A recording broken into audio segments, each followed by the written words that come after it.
Black Panther Wakanda Forever is definitely better than the first one.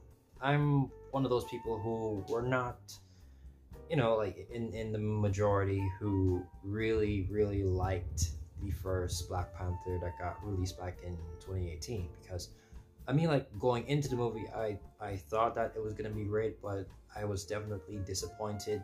Well, because like mostly thanks to the like shoddy CGI, and just like the overall story just was not that interesting. The jokes were outdated. Like that joke that Shuri made in that movie, like scarred me for so many years after it. But yeah, just basically, I just wasn't much of a fan of the original Black Panther. I didn't think it was good, but I certainly didn't think that it was bad either. I just thought that it was an average movie, and honestly, just like the way how so many people praise it, I could honestly, like, I honestly think that it's one of the most overrated films of all time, like, honestly. Because as a cultural moment for like black people and stuff, yeah, sure, it's a big deal, but in the course of the MCU, you could literally just skip that movie and not miss anything important. It's not important, and it's not a well-made film in my opinion. And Wakanda Forever, while not being like 100 times better or anything like that, I still think that it is definitely better than the 2018 one. But of course, let me explain. So of course, we always start off with the negatives, and then so we can always end things off in a positive way. So my first negative would be that it got off to a slow start. I just realized I didn't even talk about the plot, but whatever. So the movie, well, if you've heard any criticism of this film at all, you'll hear that most people are saying that the movie is too long, and I can understand that. It is what it's 2.5 hours, because it's 160 minutes, so that's like 120 is 2 hours plus 40 minutes. Yeah, that's around, basically around 2.5 hours long, right? And I can certainly understand why people would call it, or at least have a problem with it being a very long film. But honestly, it didn't bother me that much. But what I do agree with is that the pacing could have been a bit better, and I think that it certainly got off to a slow start. It started with basically answering a question that many people had going into the film, and it's that, like whether they were going to recast T'Challa, whether they were going to have multiple Black Panthers. And literally the first scene, spoilers, is of like T'Challa dying. Like, of course they don't literally show him on a bed dying or anything like that, but it's definitely implied. It's definitely the case that he dies in the opening scene. Shuri fails to save him because he kept his illness as a secret, just like Chadwick Boseman in real life, right? And she basically ends up not being able to save him, and the whole kingdom like mourns his death and stuff like that. So a year or two passes and stuff, and the first half hour to about 45 minutes is basically just them like grieving, trying to get through it.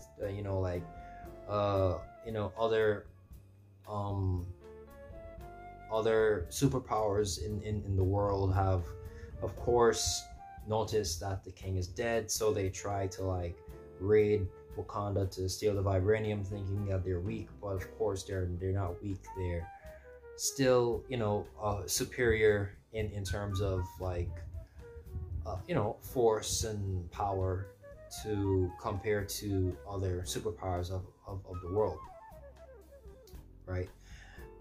And I mean, that's basically it. Yeah, so basically it's just them mourning and stuff, and nothing's wrong with that really, but I just think that it kind of goes on for too long, and I just think that it just kind of moves along too slowly, and I get that this movie is basically a whole 2.5 hour tribute to T'Challa, right? I understand that, but it doesn't need to be that long, honestly. Like that just went on for a real bit, but it, you know, wasn't a huge problem for me. But it's just that's something that I definitely noticed, something that I definitely, you know, it made me pause when I started noticing it. Like, oh, is this gonna be the vibe for the entire film? We're just gonna move along things slowly more, but you know, things pick up pretty quickly after you get past that half hour 45-minute mark, where you know things actually start to happen and impact the overall story, which, you know, and everything is good after that. So not a huge problem, but definitely something that I noticed, something that bothered me during my viewing of the film. So yeah, second negative, and pretty much my biggest negative for the film, and honestly, even this isn't a huge problem, but it's just something else that bothered me. It's that they don't do enough with Riri Williams, who, well, in this film she isn't called Ironheart yet. She isn't Ironheart as of yet, so I'll just call her Riri Williams. And basically they don't do enough with her character, in my opinion. And I also think that they don't do a good job of introducing her character to the MCU. Now, basically, Riri Williams is this like child prodigy, child genius type. You know, she's in college and she does robotics, like she's super smart and builds machines and stuff, right? She's a smart kid building machines. Turns out to be not turns out, she later on becomes a superhero. In this film, she's, you know, she's basically just here to help be, well, just to be protected because other people want to kill her, and also to help the Wakandans against Namor and his people. Sorry, did I say people? Hopefully that's what I said first too. Yeah, she's basically just there to help the Wakandans against Namor, and I think they're called the Talokan or something like that. Anyway, more on them later, right? You know, this there's a lot of people in this film. You know, there's a lot of focus being put on different people in the film, but of course, like the royal family, Shuri and her mother, and Nakia, they are the main focus, and I understand that. But also, this is Riri Williams. This is Ironheart. Like she will be basically the female version of Iron Man in her own upcoming show, and I'm sure in later films in the MCU. So introducing her is a really big deal, and you really need to put a lot of effort into that. But they didn't highlight her enough. They didn't like give her good enough scenes. Like, nothing against the actress herself, Dominique Thorne, who plays Riri Williams, but she just didn't stand out enough. She just wasn't significant enough of a character to really get people much interested, I think, in the upcoming Ironheart series. You know, like they didn't, I mean, like they showed her personality, but she was basically just a regular black chick. You know, and I don't mean to like for it to sound like a race thing or anything like that, but it is what it is. She just sounds like a regular, you know, like confident black chick, and that's not really enough, like personality wise, to really, I think, you know, like to make this character that people want to see in their, like, do their own thing in their own show. I just don't think that she's given good enough scenes. This is just an overall problem that I see with Marvel introducing new characters these days. Like just looking at America Chavez from Doctor Strange in the Multiverse of Madness, right? That actress, just like Dominique Thorne in this film, playing Riri Williams, she also did a good job in Doctor Strange in the Multiverse of Madness. But just like in this film with, you know, with Dominique and stuff, they don't do a good job of introducing the character, because Because Chavez will be in her own movie. Well, not like her own movie, but she'll be in the main cast of a movie called The Marvels in the upcoming years, like within like 2 or 3 years at this point, right? And they just don't do, and they're just not doing a good job of introducing these characters. You know, like a similar thing can be said about Kate. I think it's Kate Bishop, I think her name is, who's gonna basically play just a I don't know.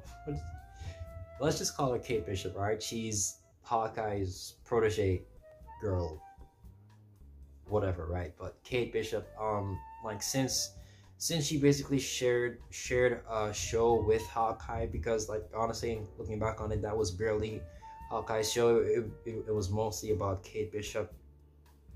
That was like an introduction done better, in my opinion. But even then, like, we still don't have anything that much interesting about them apart from the actresses that play them, because all three of these actresses are doing a really great job of playing these characters.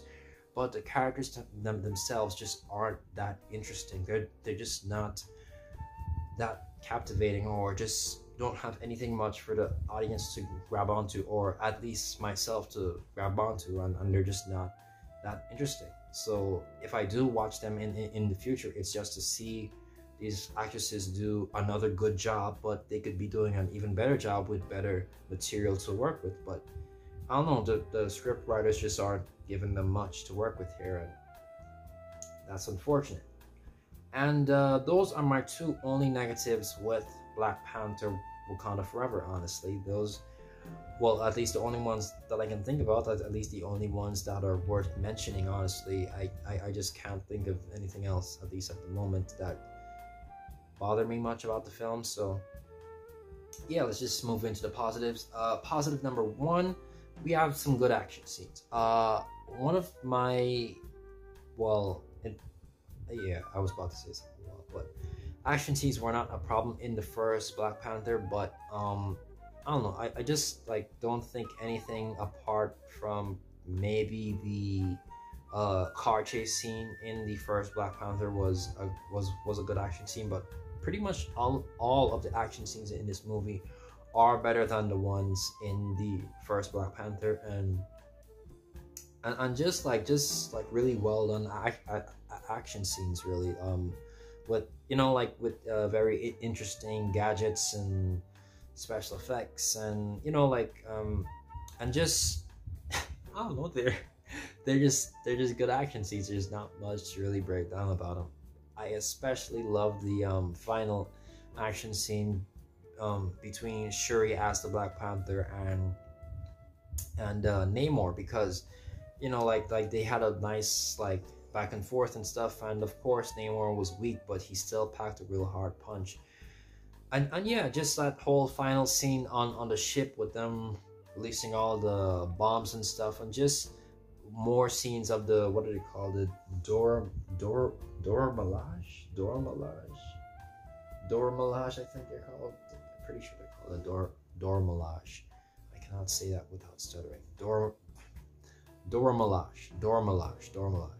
Yeah, the action scenes with them were great. So yeah, the film has good to great action scenes overall across the board. Really love them. They all pop with color and stuff, and it's nice to finally have a good Black Panther ending fight scene, because that one in the original was just atrocious. So yeah, good action scenes basically. Positive number two, we have a good villain, or I guess you could say good villains, and antagonists, whatever.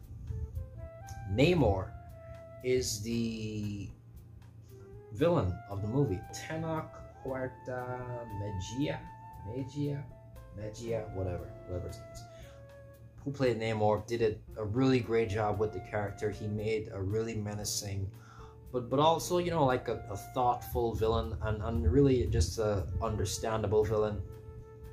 He's basically I mean, like they're basically underwater, basically underwater, Wakanda, you know, his like kingdom and stuff, and yeah, like and just like everything with Namor and his people were really interesting, and like seeing how they fight, seeing the like just using their various abilities and stuff, and just seeing how they move and how they and just how different their society is just was all very interesting to me, you know, and just their reasons for doing what they're doing, and just having a cool look in general. Like they're just like overall really great, just thoughtful, understandable villains, and in my opinion those are the best types of villains in my opinion. And yeah, so just everything about the villains, really good job. And it's nice to have a memorable and just good villain in an MCU film again, or just films in general these days, right? So yeah, they also did a great job with the villains. Next we have great special effects. Yes, the original Black Panther had basically great special effects throughout, except the final fight scene. And in this film, you know, I'm not gonna say like it's a huge bounding improvement, but just overall the special effects are great. The only bad scene of special effects, and the only reason why I'm bringing up this one scene, is because it is literally the only scene that I can think of that had bad special effects, so that's why it stood out to me. And it's the scene where Namor dives into the water. Like he basically jumps, or wait, I'm pretty sure like it's when like the Panther ship was like shooting after him, and he just like I'm pretty sure it's right after he killed the queen, right? And he like dives out of the air because he's got like winged feet and he's fine, right? He dives out of the air and into the water, and just those couple of frames of that happening, it was like a really short 2 to 3 second scene of him diving, and it looked noticeably just bad. Like not the worst I've ever seen, but just straight up bad, right? But yeah, that's honestly just a really small, like senseless thing to even bring up. It's not even worth bringing up. But overall, great special effects. They've definitely like stepped up from the first Black Panther, even though like I said, they're, you know, like the first Black Panther, you know, had good special effects overall, but those rhinos and yeah, but there were some like notable bad scenes of special effects in the first Black Panther. So to see that this one has mostly good special effects is a plus for sure. So yeah, and my fourth and biggest positive about Black Panther Wakanda Forever, and honestly the biggest reason why I like the film as much as I do, is because of the great supporting cast. Right now, I'm just gonna be straight here with you. If you know, like I think it's really hard to really just narrow down who is the lead role of this film. Like, you know, if you ask anyone, they would probably say Shuri, and they wouldn't exactly be wrong, but they wouldn't exactly be right either, because I think that the time spent, because there are so many characters in the film, that the time spread out among each and every character in the film kind of makes it more of an ensemble picture, more than it is like a Black Panther film. Like I wrote down here, it said it was a good idea to focus on Wakanda as a whole instead of just Shuri, and I think that 100% that was the right choice for them to make. Now, I was one of those, you know, before the film came out, that said that I thought that they should recast T'Challa, you know, like recast someone else as the T'Challa character instead of killing him off like Chadwick died in real life. And even though this, you know, the route of killing T'Challa, I think was a premature decision to make, since we barely got to see him in like past MCU films, and you know, like barely got to spend time with him, even like as the Black Panther. You know, like to just kill him off, I thought that was a bit of a premature move to make. But you know, since this is the route that they chose to go, I think that this decision to make it basically an ensemble movie, focusing on Wakanda as a whole instead of just like the actual Black Panther, I think that was the best decision for them to make, and they did a really great job with it, because like this cast, like their chemistry is great. Everyone's doing great acting in it, and it's just like a really wholesome, or a really like, you know, like it like they really felt like a family. Like I really felt the film starting to actually pick up into like essentially in enjoyable territory once, you know, like once Shuri and Okoye, I believe her name was, like when they go to pick up Riri to protect her from the Talokan, who are coming to try and kill her, right, and they start like making these like jokes back and forth with each other, like and you know, of course it's not like laugh out loud funny, but it's like okay, you know, kind of just like chuckling, like agreeable kind of funny, if you understand what I mean.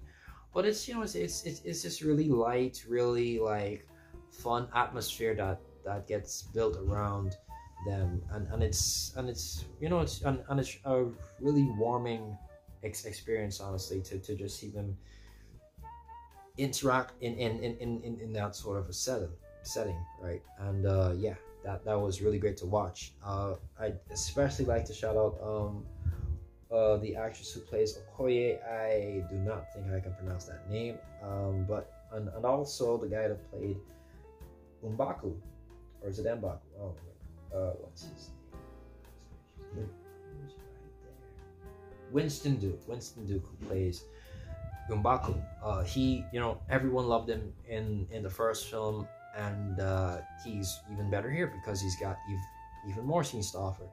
And I just found myself really enjoying the company of the whole supporting cast, and they basically held the whole film together. Like it was really surprisingly good, honestly. You know, because Lupita Nyong'o as Nakia, we had Okoye Mbaku, Anika, the actress that plays Anika, and yeah, just like just like all of the characters of Wakanda just interacting with each other, like almost in a weird way, just like made me feel happy, and it made me, you know, just like see their great chemistry together, and it just made me feel happy and made me enjoy the film as a whole, and just really care about them as characters. Like, you know, like finally seeing them as like Wakandans, and having these fleshed out like character arcs and scenes together, like it just really elevated the film to that other level, in my humble opinion. So, especially the scene with Okoye. Look, listen, Okoye was the best character in this entire film, in my opinion, honestly. Like, what's her scene with the Queen after Shuri gets kidnapped by the Talokan, and like she gets knocked out, right? And well, not like knocked. Well, she wakes up just as she's getting taken away, right? But she basically has to go back to Wakanda without Shuri, right?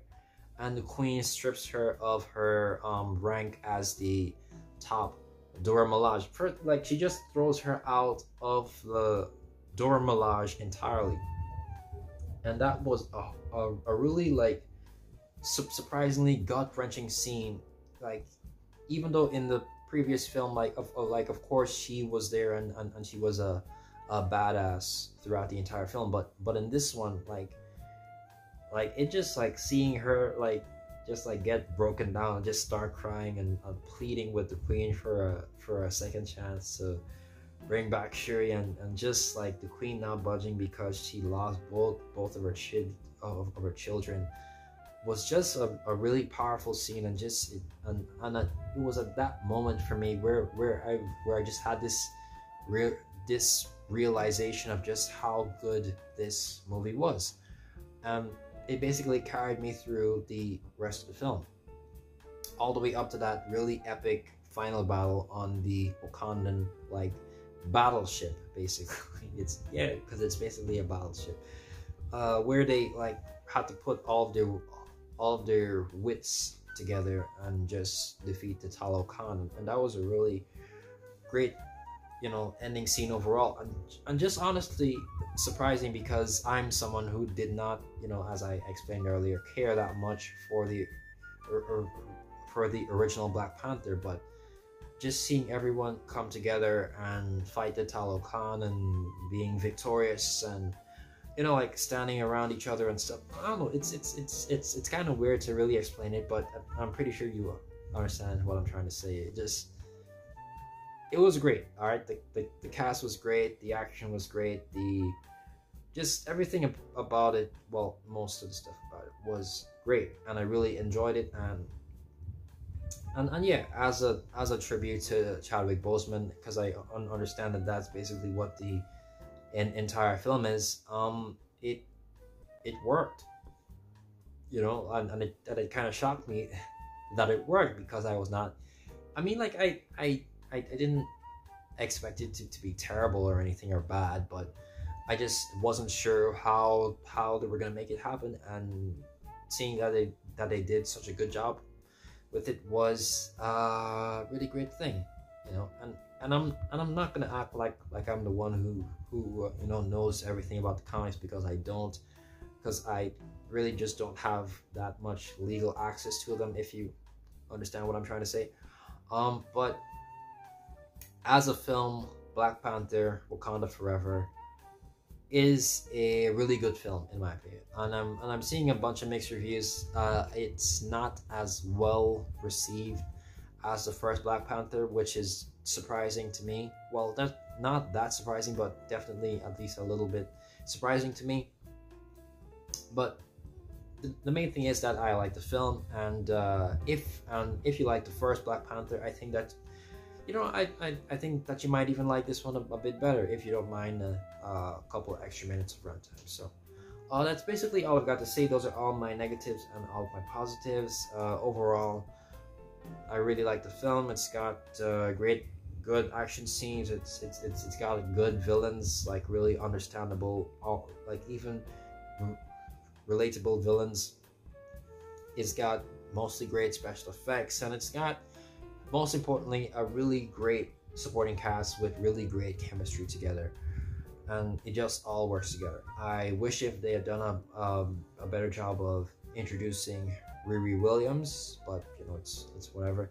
And I also wish if they had just kind of like sped things up in the beginning of the film, but that's also whatever, because overall it's a great film. So yeah, those are basically all of my thoughts on Black Panther Wakanda Forever. So what are your thoughts on the film? And feel free to let me know in the comments below. This has been Prison at the Exorcist. If I were to rate it, I'd give it about solid 7, I think. I'm thinking of somewhere between a 7 or a 7.5 out of 10. So yeah, I think it's a really good film. So thank you for watching. Don't forget to like, share, comment, subscribe, and hit the notification bell to know when I upload next. This has been Prison at the Exorcist, and I'll see you all next time. God bless.